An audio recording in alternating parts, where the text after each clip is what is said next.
The screaming started in an instant. One moment, the passengers of Turkish Airlines Flight 981 were cruising smoothly over the French countryside. The next, the floor tore open beneath them. Rows of seats vanished, ripped from the fuselage and sucked into the sky. So did bodies. So did the screams. Inside the cockpit, the flight crew lost control as the aircraft plunged into a dive. They couldn't see. They couldn't breathe. They couldn't steer. The DC-10 was falling apart at 430 miles per hour, and the men flying it had no idea why.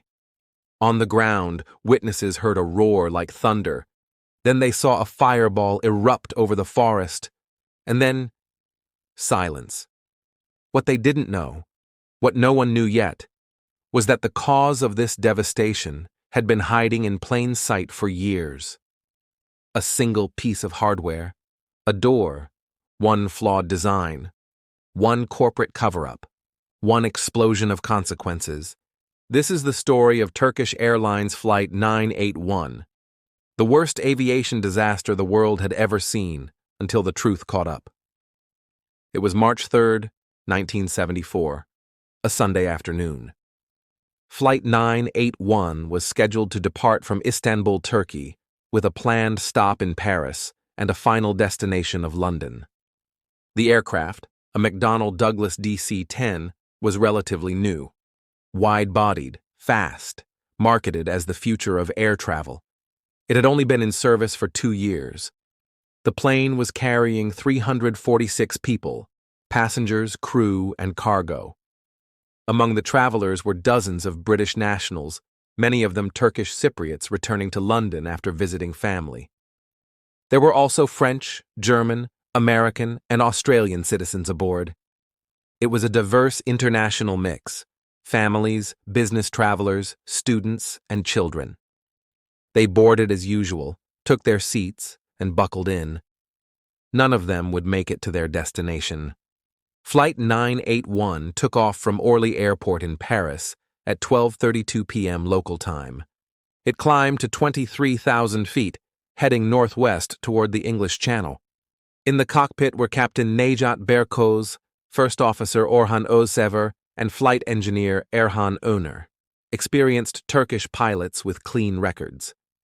They had no reason to suspect anything was wrong, but less than 10 minutes after takeoff, they would lose everything. At exactly 12:40 p.m., 8 minutes into the flight, a muffled boom echoed through the rear of the plane. It wasn't a bomb. It wasn't turbulence. It was something far more insidious. The aft cargo door, located beneath the passenger cabin, blew off. Instantly, the pressurized air inside the plane violently decompressed, seeking a way out. The resulting force tore a gaping hole in the cabin floor just above the cargo hold. Rows of seats near the rear of the aircraft were sucked into the opening. Passengers still strapped into their seatbelts were ripped out like paper dolls. A full section of the aircraft, seats 48 through 52, vanished in an instant. The decompression also severed the control cables that ran beneath the floor, connecting the cockpit to the plane's rudder and elevators. The flight crew no longer had any way to steer. Flight 981 entered a sharp, uncontrolled descent. The cockpit voice recorder captured the crew's confusion. They didn't know what had happened. They couldn't communicate with the tail section. They couldn't pull out of the dive. The aircraft plummeted at a rate of over 20,000 feet per minute. The sound in the cabin was deafening. The cabin temperature dropped by 40 degrees in seconds. Oxygen masks didn't deploy because the decompression was too fast. Some passengers died instantly. Others, conscious and screaming, felt the drop until the very end.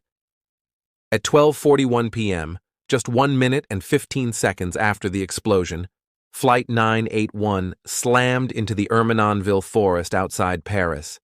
The impact speed was over 430 miles per hour. The aircraft disintegrated on contact. The explosion left a crater 50 feet deep. Debris scattered for miles. Wreckage was found hanging from trees, embedded in the soil, and littered across the forest floor. There were no survivors. All 346 people aboard were killed instantly. At the time, it was the deadliest air disaster in history. France was stunned. The world was horrified. The aviation industry went into crisis mode. Investigators rushed to the scene, and almost immediately, suspicions turned to the DC-10's cargo door, because this wasn't the first time it had failed. 2 years earlier, in 1972, a nearly identical incident occurred on an American Airlines DC-10 over Windsor, Ontario. That plane had also suffered a cargo door blowout, causing decompression and floor collapse. The only reason it didn't crash? The flight crew managed to regain partial control and land safely. The National Transportation Safety Board, NTSB, had investigated. They had issued a clear warning.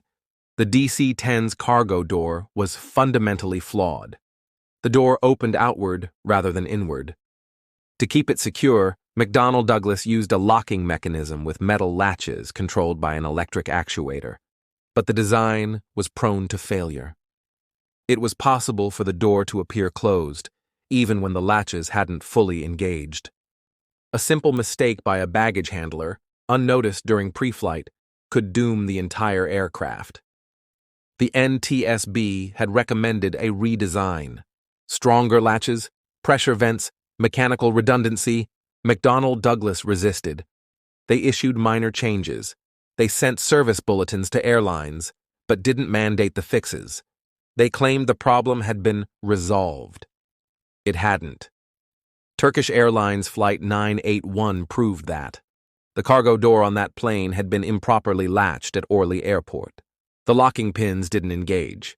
The engineer who inspected it didn't speak fluent French, and the ground crew didn't speak Turkish. A miscommunication over a simple warning indicator sealed the plane's fate. At 23,000 feet, the door failed, exactly as predicted, and everyone on board paid the price. The aftermath was furious. Families of the victims demanded justice. Governments demanded answers. The French crash report squarely blamed McDonnell Douglas for failing to redesign the door after the 1972 near miss. They also faulted Turkish Airlines and the Orly ground crew for failing to catch the improper latch. But the root cause, undeniably, was a preventable design flaw. Had the company acted 2 years earlier, Flight 981 would not have crashed. 346 people would still be alive. The fallout was massive. All DC-10s were grounded pending mandatory repairs. The cargo doors were redesigned with pressure relief vents and mechanical locking rods. McDonnell Douglas faced dozens of lawsuits. They paid out millions in damages, but admitted no fault. The reputation of the DC-10 never fully recovered.